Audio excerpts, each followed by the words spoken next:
Hello readers, and welcome back to Tell Between Tales. Today we have an Owl Crate unboxing for you. This is the October Young Adult Book Box, and I have the book only subscription, so we're going to go open this up and see what it looks like.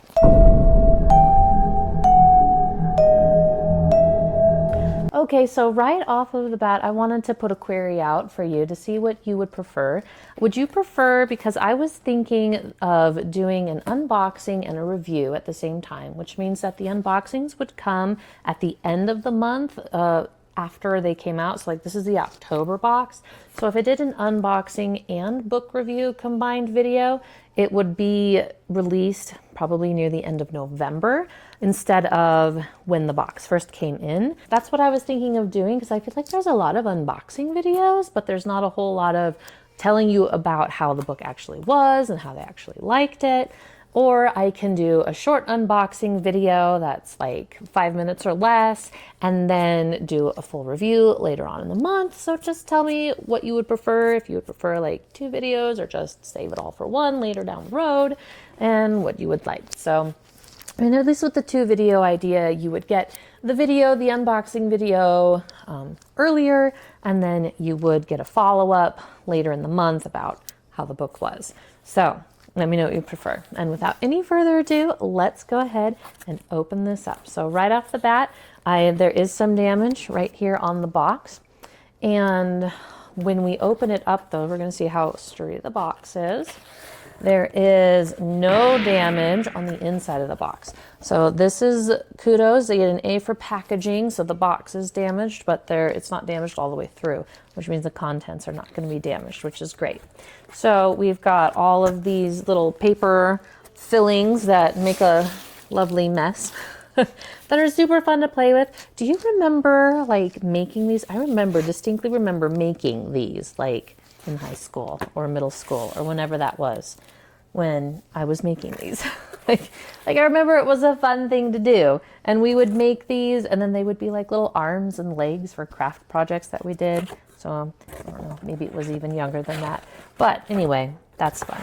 Okay, so we've got page overlays for this book. So our book is Immortal Dark. And let me get this plastic off of here so that it doesn't reflect.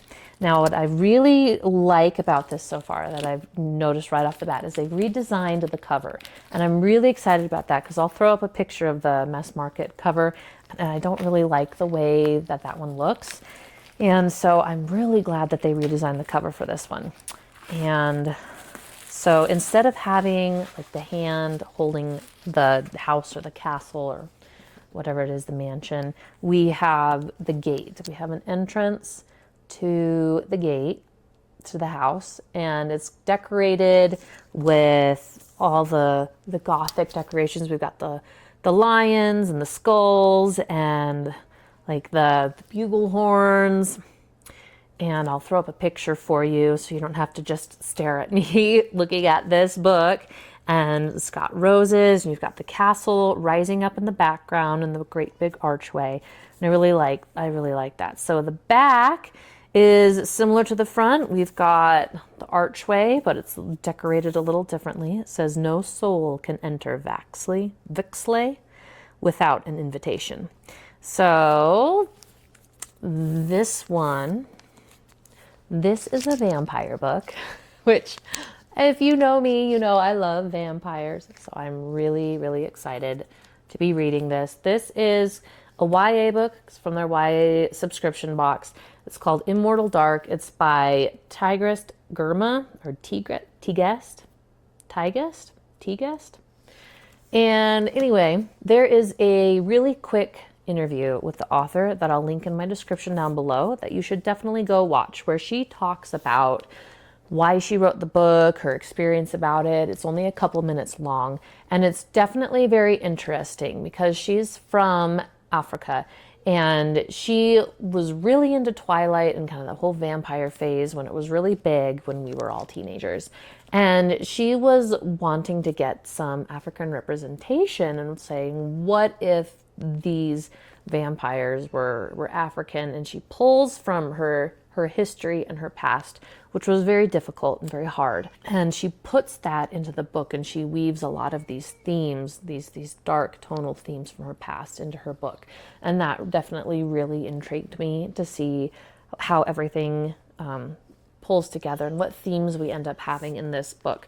Because I know that there are some romantic sub-themes and subplots, but I don't think it's the main plot of the book, kind of like in Twilight, where it was like the romance was the main theme of the book between Ella and Bedward. Ella and Edward. Edward and Bella. Okay. And anyway, so we know that the main character she's lost her sister, and she's going to, I don't know if she's going to find her. I think that she doesn't know if her sister's dead or not. And the vampire connection is interesting, where the vampires are tied to a specific family. And I don't know why or what that relationship exactly is, and what, the human family vampire relationship is. But she goes to this place to live with the vampire, which she believes killed her sister. And so she's kind of trying to solve this mystery of what happened to her sister, and she's got like this anger of like, I think I'm gonna, I want to kill this person, but that's all I really know about it. And so we'll see how the story develops, and let's go look inside. Now that's enough of me talking. We'll just go look at and see how beautiful the book is. So there's nothing on the end pages, but look at this. The book is red, my favorite color. Oh my goodness. Okay. So the book is red, and they've got beautiful detailing on the book. I love it when the hardcover book has artwork on it. Although this is interesting because it says The Mad Lovers by Command Alizo on it.